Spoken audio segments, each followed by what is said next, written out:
हमारे जीवन का एक बहुत बड़ा रहस्य है मृत्यु।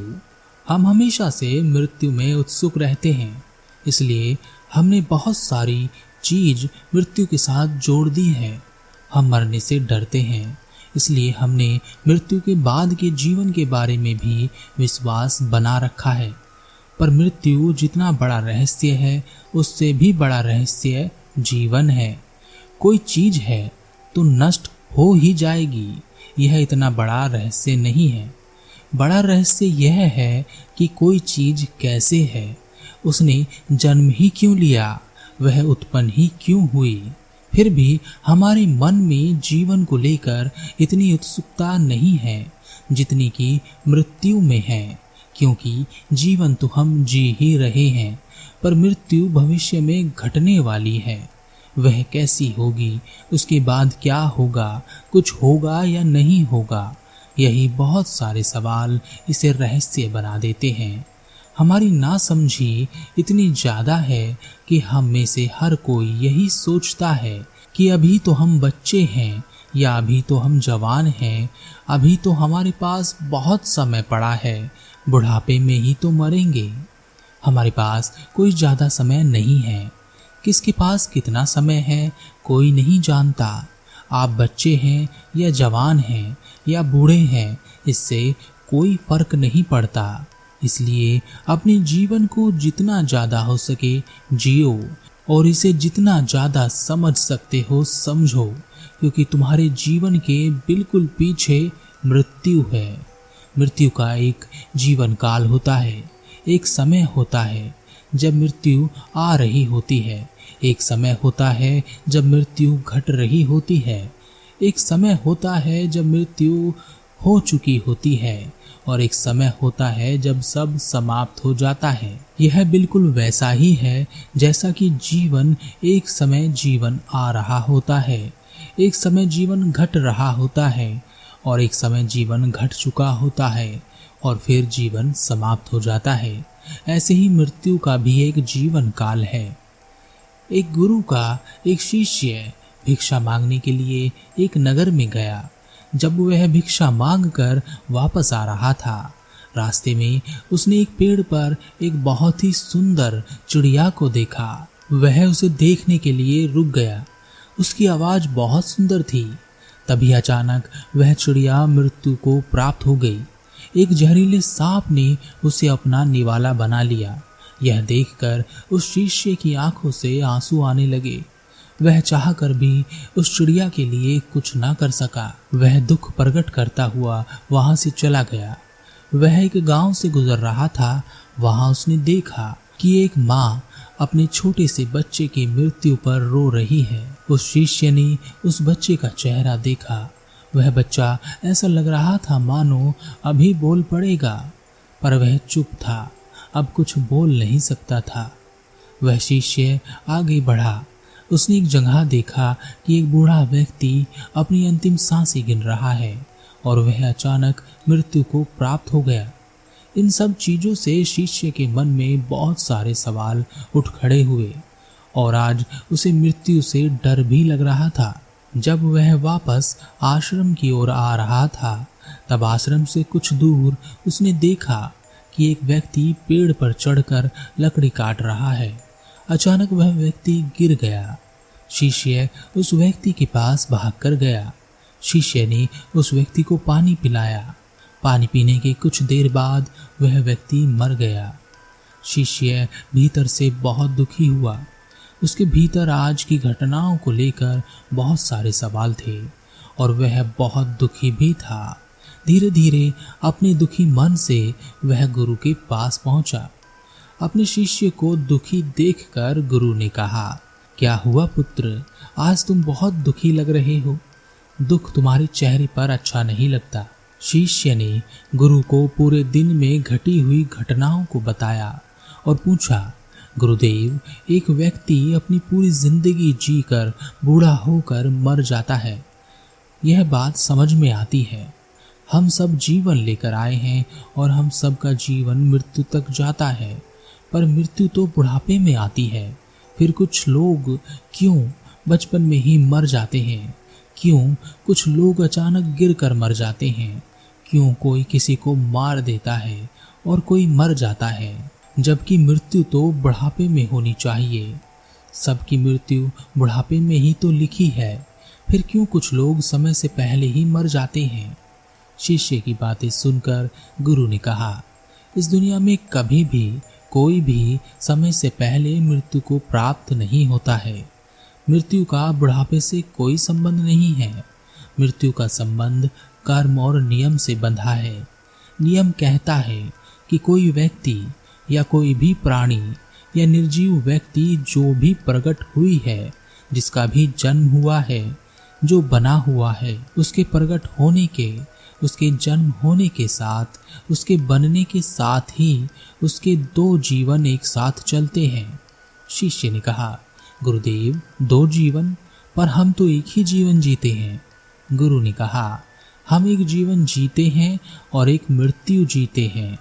शिष्य ने कहा, मैं कुछ समझा नहीं गुरुदेव। गुरु ने अपने हाथ में एक लकड़ी उठाई और कहा, इस लकड़ी को देख रहे हो? इसे अपना जीवन समझो। अभी यह पूरी है। अब मैं इस लकड़ी के एक तरफ आग लगा देता हूँ। अब यह जो आग है, यह जीवन है। इस जीवन की आग में हमारा जीवन जलता रहता है, चलता रहता है। धीरे धीरे लकड़ी जलने लगी और लकड़ी का आकार छोटा होने लगा। गुरु ने कहा, देखो, यह जो जितना हिस्सा इस लकड़ी का जल गया है, यह मृत्यु का जीवन है, और यह जो जितना हिस्सा बचा हुआ है, यह जीवन है जिसे तुम जीते हो। धीरे धीरे यह पूरी लकड़ी जल जाएगी और मृत्यु का आकार बड़ा होता जाएगा और जीवन छोटा रह जाएगा। फिर एक समय ऐसा भी आएगा जब मृत्यु पूरा आकार लेगी और यह लकड़ी पूरी तरह जल जाएगी, जीवन समाप्त हो जाएगा। एक ओर से जीवन मृत्यु की ओर यात्रा करता है और दूसरी ओर से मृत्यु जीवन की ओर यात्रा करती है। शिष्य ने कहा, गुरुदेव, आपकी बातें सत्य हैं, परंतु जन्म के साथ ही जीवन मृत्यु की ओर और मृत्यु जीवन की ओर बढ़ती है। परंतु कुछ लोग अकाल मृत्यु को प्राप्त होते हैं। ना तो वह मृत्यु की ओर पूरी तरह से गए हैं और ना ही मृत्यु उनकी ओर पूरी तरह से आई है। वह जन्म से बुढ़ापे तक का सफर नहीं करते, बल्कि किसी दुर्घटना में उनकी मृत्यु हो जाती है। वह बच्चे भी हो सकते हैं, जवान भी हो सकते हैं।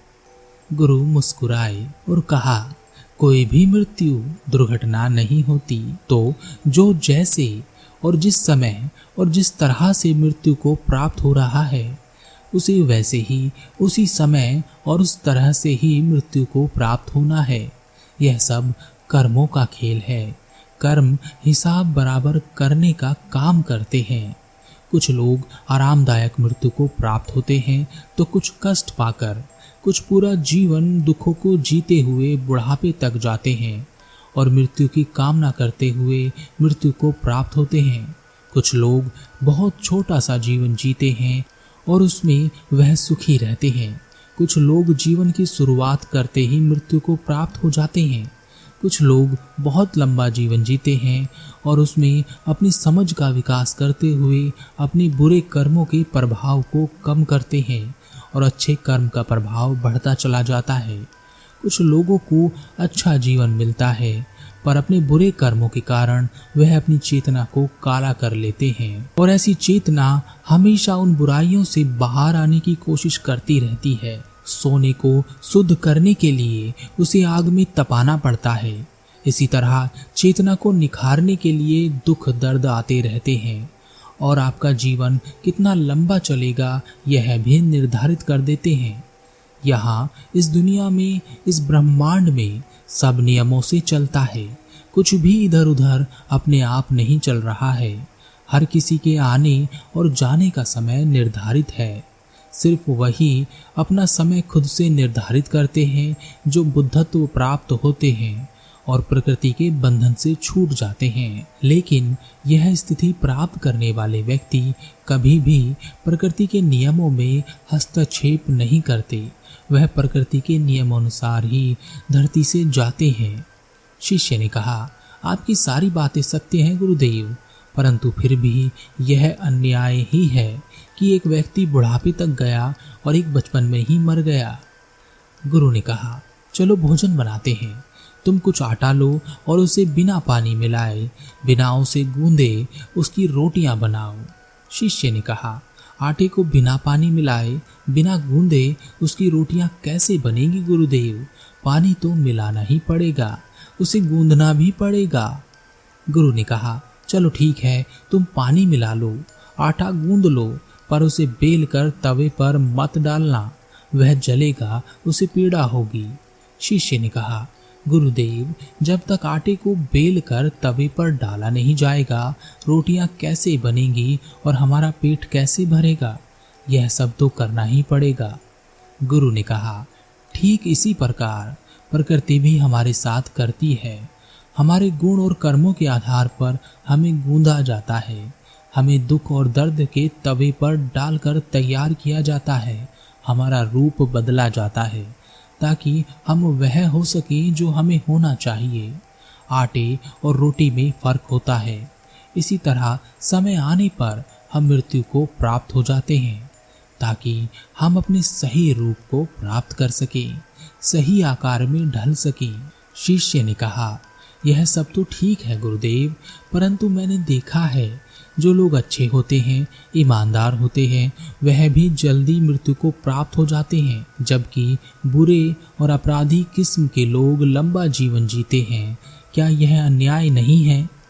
गुरु हंसे और कहा, इस बात का कोई अंत नहीं है। तुम सवाल पूछते जाओगे और मैं उत्तर देता जाऊंगा। इसका एक ही समाधान है कि तुम इसे अपने आप से, अपने अंतर्ज्ञान से, अंतर्मन से समझो, इसे अपने से जान लो। फिर भी जो तुमने पूछा है उसका जवाब मैं तुम्हें अवश्य दूंगा। इस धरती पर हम जीवन जीने नहीं आए हैं, खासकर लंबा जीवन जीने तो बिल्कुल भी नहीं। शरीर को लंबी अवधि तक चलाना हमारा मकसद नहीं है। प्रकृति हमसे कुछ चाहती है, जैसे ही हम उसका कार्य पूरा करते हैं हमारा जीवन समाप्त हो जाता है और हम वापस चले जाते हैं। जैसे कुछ मजदूर कोई मकान बनाते हैं, मकान बन जाने के बाद वह वहीं नहीं रह जाते, उन्हें जाना पड़ता है। इसी तरह कर्म और नियमों के आधार पर हम अपने मकसद पूरा करते हैं और हमें जाना पड़ता है। जीवन का छोटा या बड़ा होना इसके लिए मायने नहीं रखता। शिष्य ने कहा, तो क्या गुरुदेव, हम जो बुरे कार्य करते हैं, बुरे कर्म करते हैं, वह भी प्रकृति का मकसद है जो वह हमसे पूरा कराती है? गुरु ने कहा, नहीं, प्रकृति का अपना कोई मकसद नहीं है। वह तुम्हारे ही कर्म के आधार पर तुम्हें सबसे बेहतर बनाने की चेष्टा में लगी रहती है।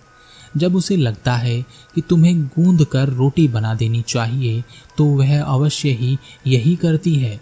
पर अगर आटा ही खराब हो यानी व्यक्ति बुरा हो तब वह यह नहीं करती, बल्कि वह करती है जो उस बुरे व्यक्ति को सुधार सके। ज्यादा कष्ट और ज्यादा दुख उसे ही मिलते हैं जो ज्यादा सुख पाता है।